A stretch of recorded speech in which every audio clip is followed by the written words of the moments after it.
सत्संगत जी, प्यार से कहना धन का जी। आज तीसरे दिन 76 निरंकारी संत समागम के, जहाँ पिछले इतने दिनों से आप सब मैदानों में आए भी हुए हैं, अपनी सेवाएं भी अर्पित कर रहे हैं और किस रूप में एक दूसरे को पहल वाला भाव, क्योंकि जहाँ पे भी नज़र जा रही है वो चाहे रिहाइश के टेंट हों या कैंटीन्स हों या अन्य सारे वो पॉइंट्स जहाँ पे एक शब्द रूप गैदरिंग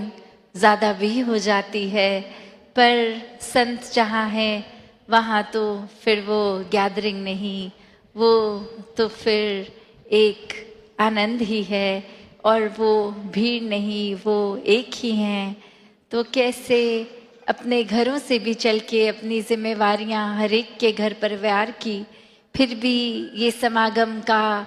समय निकालना, सेवा के लिए उपस्थित रहना, और घर वाले भी जो रह गए नहीं आ पाए उनका भी वो भाव कि घर के अन्य सदस्य कर लें, हम घर रह के कोई जिम्मेवारियां निभा लेंगे। तो कैसे हर एक के भाव, चाहे वो कहाँ कहाँ भी सेवा रूप किस तरह हो, हर एक ने जो योगदान दिया ये समागम को सफल करने के लिए, एक भाव जहाँ हर एक का कि पूरा संसार इस ब्रह्म ज्ञान से जुड़े, इस मिशन से जुड़े, एक अपने जीवन में सुकून, स्थिरता, सहजता, एक ठहराव का वो जीवन, एक समर्पित भाव का सुकून, एक अपने मन से प्रीत प्यार का सुकून, एक शुक्राने भाव का सुकून। तो एक वो भाव हर एक का कि कैसे एक लव एंड एक्सेप्टेंस के साथ भी ये सुकून का ही भाव होता है। हर एक पूरे संसार में जहाँ जहाँ भी रह रहे हैं, अभी भी नज़र जा रही है, तो एक फिजिकल अपीयरेंसेस की बात करें तो हर कोई भिन्न भिन्न तरह के दिख रहे हैं, एक बैकग्राउंड, एक कल्चर, एक सब इतना अलग, फिर भी एक खूबसूरती हर एक की, हर एक में वही नूर इस निराकार का। तो वो एक डाइवर्सिटी होने के बावजूद, ये वर्सटाइल इतनी सारी कल्चर्स होने के बावजूद एक ही सब क्यों है? बात वही, सभी इस निराकार से जुड़े हैं, इसी की रचना है, ये आत्मा और परमात्मा का रिश्ता। तो कैसे जहाँ स्वीकृति है, ये एक्सेप्टेंस है, वहाँ प्यार भी है, ये लव का भाव है, क्योंकि ये जब तक प्यार और एक्सेप्टेंस नहीं होगी ये सुकून भी आने वाला नहीं है। तो कैसे एक एक्सेप्टेंस का जो भाव मन में हर एक के है, वो यही कि एक जजमेंटल नहीं होंगे किसी के लिए, हर कोई महान है अपनी संस्कृति जिस तरह की रख रहे हैं। अगर हमारे एक उठना बैठना खाना पीना एक आकार से अलग दिखने वाले भी हैं, तो भी वो कारण नहीं है नफरत का, पर प्यार का ही है। क्योंकि जहाँ ये बात आ गई कि परमात्मा का ही अक्स है सब, एक यही रिफ्लेक्शन है, तो फिर एक स्वयं को सुपीरियर और दूसरे को इन्फीरियर मानने वाले मन तो होगा नहीं, क्योंकि ये रचना ही इस कादर की जो कुदरत है,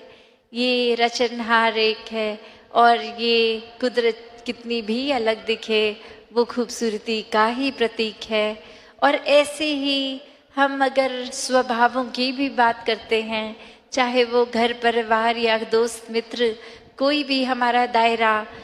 किसी का भी स्वभाव किसी से मेल नहीं खाता, पर फिर भी वो प्यार ही होता है जिसके वजह से हर कोई ईज़िली हम हर किसी को एक्सेप्ट कर सकते हैं। तो एक कहानी भी दासी को जो ध्यान में आ रही है कि कैसे अक्सर एक जो एक्सेप्टेंस का एक दूसरा पहलू भी होता है। एक नॉलेज जब ज़्यादा किसी को आ जाती है तो वो किस तरह से फिर उस दायरे तक सीमित नहीं रहता कि अगर मुझे कुछ खास एक बातें पता है या कहीं मेरी स्पेशलिटी है तो ये बात मैं हर एक को जा के बताऊं कि देखो मेरी बुद्धि कितनी तेज़ है, मुझे कितना ज्ञान है। तो ऐसे ही एक कहानी में जहाँ एक इंसान हमेशा हर दिन उसी ताक में रहता कि कोई मिले और मैं बहुत ही इंटेलेक्चुअल इंटेलिजेंट बातें करूं ताकि वो देखे कि कैसे मुझ में इतनी एक ज्ञान है, इतनी सोच है। और वहीं एक दिन एक भी इंसान उसे नहीं मिलता और मिलता क्या है, एक छोटा सा बच्चा जो अंधेरे में एक दिया लेके कहीं जा रहा है। और वही उस बच्चे को ही अब पकड़ लिया गया और कहा कि ये रोशनी इस दिए में आपने अगर जब जलाया था दिया तो आई, तो इससे पहले कहाँ थी ये रोशनी और अब ये कहाँ से उपज है इसका। तो वो बच्चा फटाफट वो दिए को बुझा देता है और बोलता है कि आप ज़्यादा सयाने हैं तो आप ही बताओ कि अब ये दिया मैंने बुझा दिया है तो ये नूर ये कहाँ चला गया, तो ये जहाँ चला गया वहीं से वापस आ जाएगा। तो वो बात बच्चे की कि कैसे एक बुद्धि एक सोचवान अपने आप को जो समझता है और वहीं उसकी बुद्धि भी वहाँ समाप्त हो गई। एक इंटेलिजेंस पे जो वो हावी अहंकार वो ख़त्म और वहीं उस बच्चे के चरण स्पर्श कि ये एक हमें वो नहीं देखना कि ये शिक्षा कौन दे रहा है, क्या उनके जीवन में वो बातें लागू हैं जो वो कह रहे हैं, पर ये शिक्षा कहाँ है क्या है। तो बात वही कि ये तो कण कण से शिक्षा है क्योंकि परमात्मा ही कण कण में है, ये निराकार पूरे ब्रह्मांड या ब्रह्मांडों में भी हर जगह ही है। और कैसे कण कण में जहाँ निराकार है तो अवश्य ही कण कण से शिक्षा भी ले सकते हैं। फिर वो चाहे शिक्षा देने वाले कोई भी हों, एक अपने आप को समर्पित करके एक मन में इस दातार का ही शुक्राना कि किसी घट से भी कोई शिक्षा मिल रही है, किसी वस्तु किसी अन्य चीज़ से भी, तो हर एक से जहाँ एक प्यार और एक्सेप्टेंस अगर है मन में तो ही ये भाव कि हर कोई अगर हमारे विचारधारा के विपरीत भी है तो भी कैसे आराम से सुकून से उनकी बात को समझ के एक अपनी बात रखना अलग बात है, पर उस वजह से किसी को नफरत नहीं करनी, एक हेट्रेड का भाव नहीं आता। तो कैसे हर कोई जहाँ सुकून में ये जीवन बिताए क्योंकि ये संसार में आए हैं और अन्य कितने ही लोग जो अलग विचारधाराएं रखें कहीं से भी हों, कोई ऊंच नीच नहीं, कोई भेदभाव नहीं, कोई भी एक इस तरह का भी ख्याल नहीं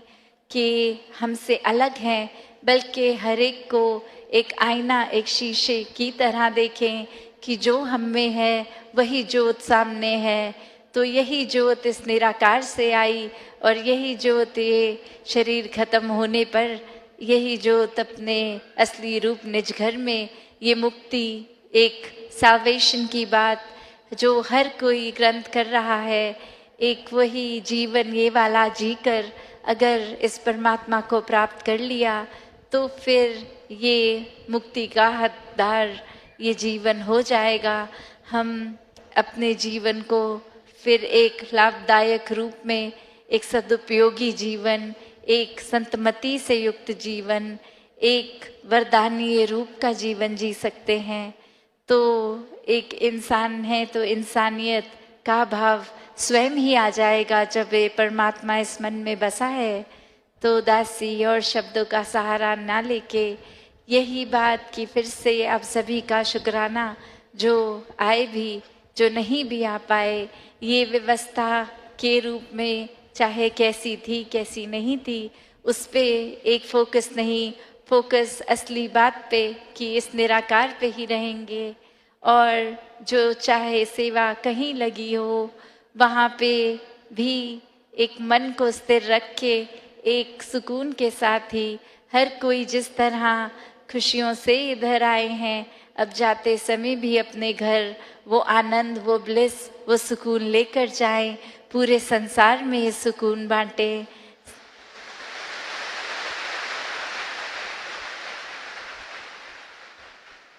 हर एक के एक बनने का ये संसार में अब समय है कि किसी को अपने मुताबिक तोड़ मरोड़ के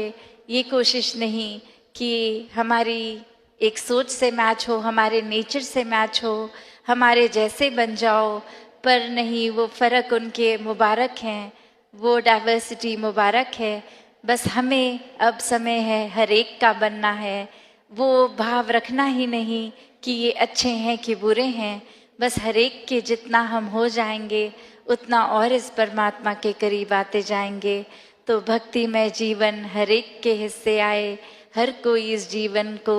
मुबारकबाद जीवन बनाकर इस धरती से